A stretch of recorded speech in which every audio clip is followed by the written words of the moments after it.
Bonjour à tous et bienvenue sur ma chaîne. Vali, raconte-moi une histoire. Rosalie Prudent, de Maupassant. Très belle écoute à tous. Il y avait vraiment dans cette affaire un mystère que ni les jurés, ni le président, ni le procureur de la République lui-même ne parvenaient à comprendre. La fille Prudent, Rosalie, bonne chez les époux Varambot de Mantes, devenue grosse à l'insu de ses maîtres, avait accouché pendant la nuit dans sa mansarde, puis tué et enterré son enfant dans le jardin.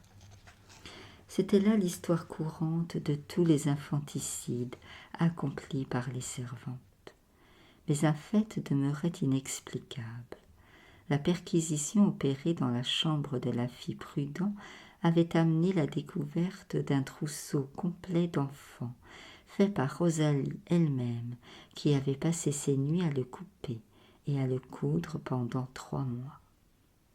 L'épicier chez qui elle avait acheté de la chandelle, payé sur ses gages, pour ce long travail, était venu témoigner. De plus, il demeurait acquis que la sage-femme du pays, prévenue par elle de son état, lui avait donné tous les renseignements et tous les conseils pratiques pour le cas où l'accident arriverait dans un moment où les secours demeureraient impossibles. Elle avait cherché en outre une place à Poissy pour la fille Prudent, qui prévoyait son renvoi, car les époux Varambot ne plaisantaient pas sur la morale. Ils étaient là, assistant aux assises, l'homme et la femme, petits rentiers de province, exaspérés contre cette traînée qui avait souillé leur maison. Ils auraient voulu l'avoir guillotinée tout de suite, sans jugement, et ils l'accablaient de dépositions haineuses devenues dans leur bouche des accusations. La coupable, une belle grande fille de Basse-Normandie, assez instruite pour son état, pleurait sans cesse et ne répondait rien.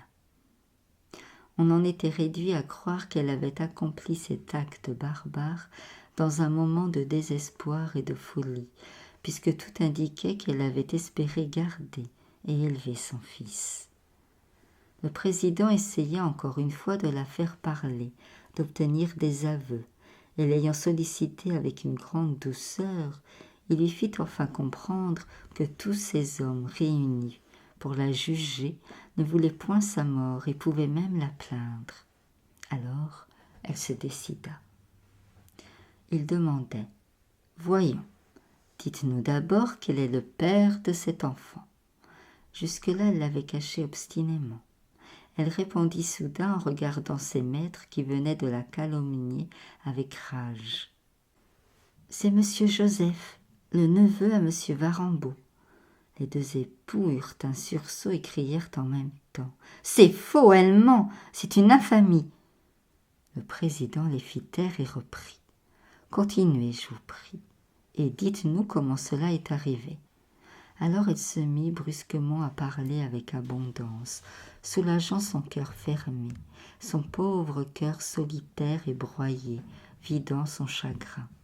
Tout son chagrin maintenant devant ces hommes sévères qu'elle avait pris jusque-là pour des ennemis et des juges inflexibles. « Oui, c'est monsieur Joseph Varambot, quand il est venu en congé l'an dernier. »« Qu'est-ce qu'il fait, monsieur Joseph Varambot ?»« Il est sous-officier d'artilleurs, monsieur, donc il resta 2 mois à la maison, 2 mois d'été. Moi, je ne pensais à rien quand il s'est mis à me regarder, et puis à me dire des flatteries, et puis à me cajoler tant que le jour durait. Moi, je me suis laissé prendre, monsieur. Il me répétait que j'étais belle fille, que j'étais plaisante, que j'étais de son goût. Moi, il me plaisait, pour sûr. Que voulez-vous? On écoute ces choses-là quand on est seule, toute seule, comme moi. Je suis seule sur la terre, monsieur, je n'ai personne à qui parler, personne à qui conter mes ennuyances. Je n'ai plus de père, plus de mère, ni frère, ni sœur, personne. Ça m'a fait comme un frère qui serait revenu quand il s'est mis à me causer. Et puis il m'a demandé de descendre au bord de la rivière un soir, pour bavarder sans faire de bruit.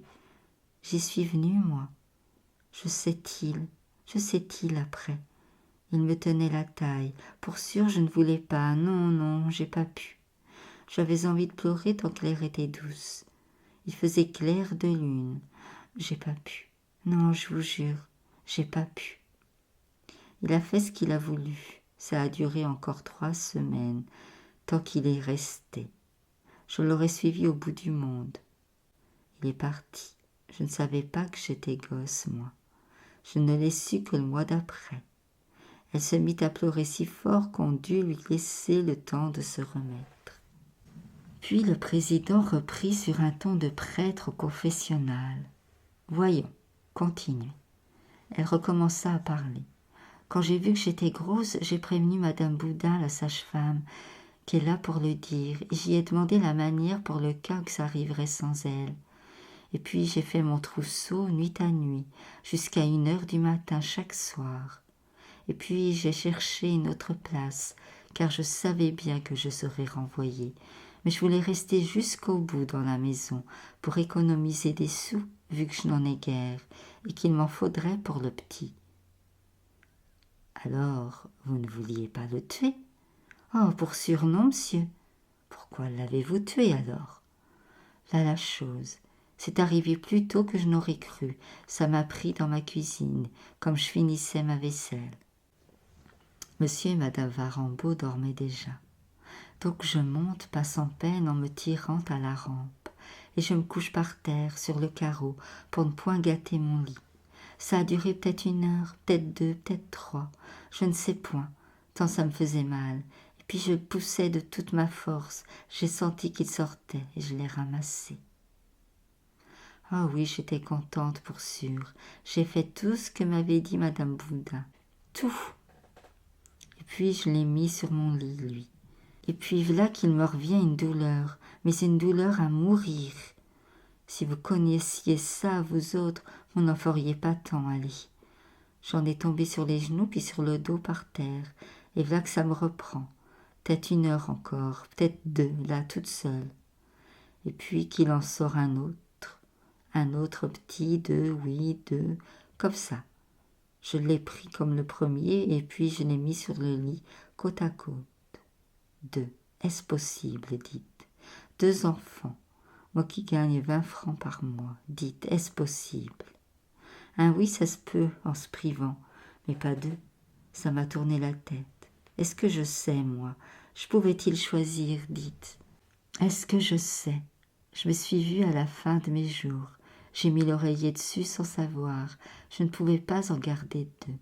Et je me suis couchée dessus encore. Et puis je suis restée à me rouler et à pleurer jusqu'au jour que j'ai vu venir par la fenêtre. Ils étaient morts sous l'oreiller, pour sûr. Alors je les ai pris sous mon bras. J'ai descendu l'escalier, j'ai sorti dans le potager. J'ai pris la bêche au jardinier et je les ai enfouis sous terre, le plus profond que j'ai pu, un ici puis l'autre là, pas ensemble, pour qu'ils ne parlent pas de leur mère. Si ça parle, les petits morts, je sais-il, moi. Et puis, dans mon lit, là que j'ai été si mal que j'ai pas pu me lever. On a fait venir le médecin qui a tout compris. C'est la vérité, monsieur le juge.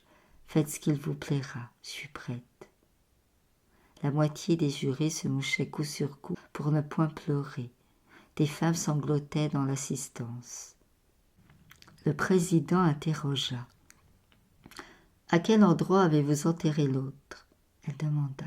« Lequel que vous avez ?»« Mais celui qui était dans les artichauts. »« Ah bien, l'autre est dans les fraisiers au bord du puits. » Et elle se mit à sangloter si fort qu'elle gémissait à fendre les cœurs. La fille Rosalie Prudent fut acquittée.